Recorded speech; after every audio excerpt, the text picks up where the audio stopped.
রাজধানীর পল্টন থানার চিত্র এটি। কাজ চলছে বারান্দায় একটি বেঞ্চ বসিয়ে, ভেতরে কেবল ধ্বংসযজ্ঞ।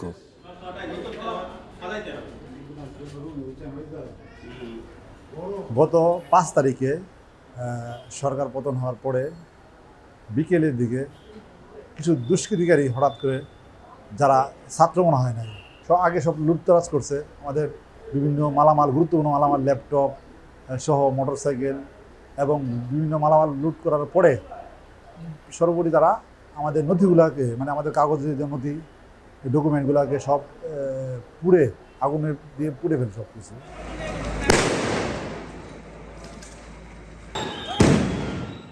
জুলাই আগস্ট আন্দোলনে পুলিশ আন্দোলনকারীদের দমনে শক্তি প্রয়োগ করেছে, গুলি চালিয়েছে। ক্ষুব্ধ আন্দোলনকারীরাও পুলিশের ওপর হামলা করেছে এবং দেশজুড়ে অনেকগুলো থানা ভাঙচুর করেছে, আগুন দিয়েছে। এতে পুলিশ অনেকখানি আস্থা হারিয়েছে মনোবল। আমাদের যে বর্তমান যে পুলিশি কার্যক্রম আমরা সম্পূর্ণভাবে শুরু করছি। এখন যতটুকু আমরা অভিযোগ পাচ্ছি ততটুকু আমরা ব্যবস্থা নেওয়ার চেষ্টা করছি। তবে বাস্তব চিত্র ভিন্ন। রাস্তায় মূলত ট্রাফিক পুলিশদের দেখা গেলেও পুলিশের টহল বা অন্য কার্যক্রম আগের মতো চোখে পড়ছে না। উইদাউট আইন বা উইদাউট ল আমরা একটা রাষ্ট্রের কিচ্ছু করতে পারবো না। আপনি দেখেন যে আমরা যদি জনসাধারণ মানুষের কোনো অন্যায়কে প্রতিরোধ করতে যাই, আমরা কার কাছে যাব? আইন শৃঙ্খলা বাহিনীর কাছে। ওদের হাত যদি আমরা বাধায় রাখি ক্ষমতা দিয়ে, টাকা দিয়ে, আমরা তো পারবো না সমাধান করতে। সেই ঔপনিবেশিক আইন দিয়েই কিন্তু তারা পরিচালিত। আমরা জানি যে ব্রিটিশরা এই অঞ্চলে এসেছিল এক্সপ্লয়েট করার জন্য। সো তাদের পুলিশ বাহিনী বা তাদের পুলিশের যে আইনগুলো ছিল, এগুলো আমরা ধরে নিতেই পারি যেগুলো এক্সপ্লয়েটেটিভ ছিল। সো সেই আইনগুলোকে আবার, যেহেতু এখন রিফরমেশনের কথা আসতেছে, সেগুলো আবার একটা সেকেন্ড থট দেওয়ার আমার মনে হয় প্রয়োজন আছে এক্ষেত্রে। পুলিশের অনেক সদস্য মনে করেন রাজনৈতিক হস্তক্ষেপ এবং রাজনৈতিক পক্ষপাত দুষ্ট গুটি কয়েক ঊর্ধ্বতন কর্মকর্তার কারণে পুলিশ নিয়ম বহির্ভূতভাবে প্রাণঘাতী আগ্নেয়াস্ত্র দিয়ে গুলি করেছে এবং এর খেসারত দিতে হচ্ছে গোটা পুলিশ প্রশাসনকে। আর এই রাজনৈতিক হস্তক্ষেপের সুযোগ রয়েছে বিদ্যমান ১৮৬১ সালের ঔপনিবেশিক আইনে। এই আইনে সরকারকে দেয়া হয়েছে পুলিশের নিয়োগ থেকে শুরু করে বাহিনীকে নিয়ন্ত্রণের একচ্ছত্র ক্ষমতা। আবার পুলিশকেও দেওয়া হয়েছে গুরুতর অপরাধ করে লঘুদণ্ডে পার পেয়ে যাবার সুযোগ। সঙ্গে যে পুলিশি সংস্কৃতি এতদিন ধরে চলে আসছে, সেখানে পরিবর্তন দরকার বলে মনে করেন আইনজীবী ও মানবাধিকার কর্মী সারা হোসেন। যে একটা মামলা সাজিয়ে ওখানে বলা হয় যে আপনি হয়তো, আপনার নাম হয়তো রাখা হবে, পাশাপাশি হাজারখানিক লোক অজ্ঞাতনামা তারাও এটার সাথে জড়িত ছিল। সো এখন অজ্ঞাতনামা বলে পরে ওনার বিরুদ্ধে একটা মামলা হবে, আমার বিরুদ্ধে মামলা হবে, বলা হবে যে আপনাকে আমরা শোন অ্যারেস্ট করাচ্ছি, দেখাচ্ছি গ্রেফতার। কিন্তু এটা কোন আইনে, কোন ক্ষমতা বলে হয় জানি না, কিন্তু হয়ে আসছে এভাবে। সো ওইটা একটা মানে অবভিয়াসলি রাজনৈতিক অপব্যবহার। এবং এটা আমরা কিছুদিন আগেও দেখলাম যে গ্রেফতারও করেনি, উঠিয়ে নিয়ে আটক রাখছে কাউকে না কাউকে, এবং সেটাও অনেক সময় প্রায় সব ক্ষেত্রেই আমরা দেখেছি যে রাজনৈতিক নির্দেশনায় হয়েছে। অ্যাগেন অ্যাজ আই সেড, শুধু গত ১৫ বছরে না, এর আগেও আমরা একই আনফর্চুনেটলি প্রচলন দেখেছি। সো এখনই সময় ওটা বন্ধ করার।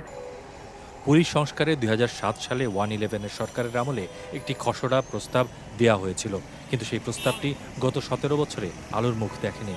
সেই খসড়া প্রস্তাবে ছিল রাজনৈতিক চাপে পুলিশ সুপার থেকে শুরু করে আইজিপি পর্যন্ত কাউকে ২ বছরের আগে বদলি করা যাবে না। পুলিশের নিয়োগ, বদলি ও পদোন্নতিতে মন্ত্রী, সংসদ সদস্য বা যে কোনো প্রভাবশালী ব্যক্তির মৌখিক, লিখিত বা টেলিফোনে সুপারিশ ফৌজদারি অপরাধ বলে গণ্য হবে।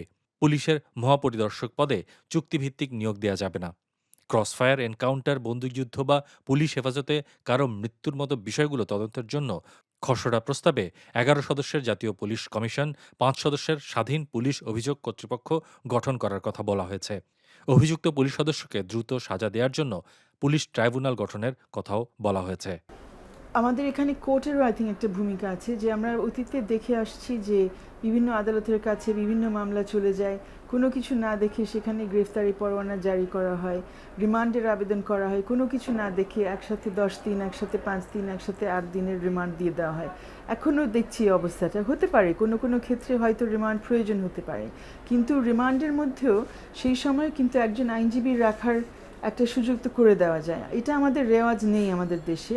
আইনজীবী দেওয়া হয় রিমান্ডের পরবর্তী সময়ে, কিন্তু সবাই তো আমরা দাবি করছি যে একটা পরিবর্তন এসছে এবং অন্যায় অবিচার নিয়ে বিরুদ্ধে একটি আন্দোলন হয়েছে। তো এখনই সময় যে এই ধরনের সুযোগগুলো এখন চালু করে দেওয়া উচিত। আমরা এটা হলেও বিশাল একটা আস্থা ফিরে আসবে।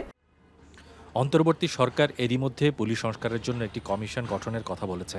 পুলিশ প্রধান মোহাম্মদ মঈনুল ইসলাম জানালেন, 2007 সালের সংস্কার প্রস্তাবের সঙ্গে পুলিশকে প্রযুক্তি বান্ধব করে গড়ে তোলাই হবে এখন পুলিশ সংস্কারের মূল লক্ষ্য। একটা হয়তো আমরা বিয়োগান্তক একটা অধ্যায় আছে আন্দোলনের, কিন্তু পাশাপাশি এই আন্দোলনের বিশাল একটা সুযোগ তৈরি করেছে আমাদেরকে সামনের দিকে অগ্রসর হওয়ার। আমরা এই আন্দোলন থেকে শিক্ষা নিতে চাই। আমরা এই পুলিশ বাহিনীর যেসব জায়গায় আমাদের দুর্বলতা রয়েছে সেগুলি আমরা দূর করে আমরা সামনে এগোতে চাই। আমাদের কার্যক্রম খুব ট্রান্সপারেন্ট থাকবে, আমরা জবাবদিহি করব, আমাদের কাজে জবাবদিহিতা থাকবে। সেটি একটা এমন কোনো সরকারি দলের কাছে না, আমাদের জবাবদিহিতার একটা সুনির্দিষ্ট ব্যবস্থা থাকবে। সংস্কার আইন পাশ হলে পুলিশে, মন্ত্রণালয় বা রাজনৈতিক খবরদারি কমে যাবে, তাতে কোনো সন্দেহ নেই। তবে তা যেন আবার পুলিশের খবরদারি না বাড়ায়, বরং জনগণের সেবাদানকারী পেশাদার প্রতিষ্ঠান হয়, আইনে তা নিশ্চিত করার পরামর্শ বিশ্লেষকদের। বাংলাদেশে পুলিশকে রাজনৈতিক হাতিয়ার হিসেবে ব্যবহারের যে সংস্কৃতি, তার নতুন নয়। বিশ্লেষকরা মনে করেন, ঔপনিবেশিক আমলের আইনের পরিবর্তন এবং সংস্কার না করা গেলে এই সুযোগ সবসময় থেকে যাবে। কিন্তু অতীতেও বিভিন্ন সময়ে নানাভাবে এই আইনের সংস্কারের উদ্যোগ নেওয়া হলেও তা ঠিক কী কারণে বাস্তবায়ন করা যাচ্ছে না তা পরিষ্কার নয়।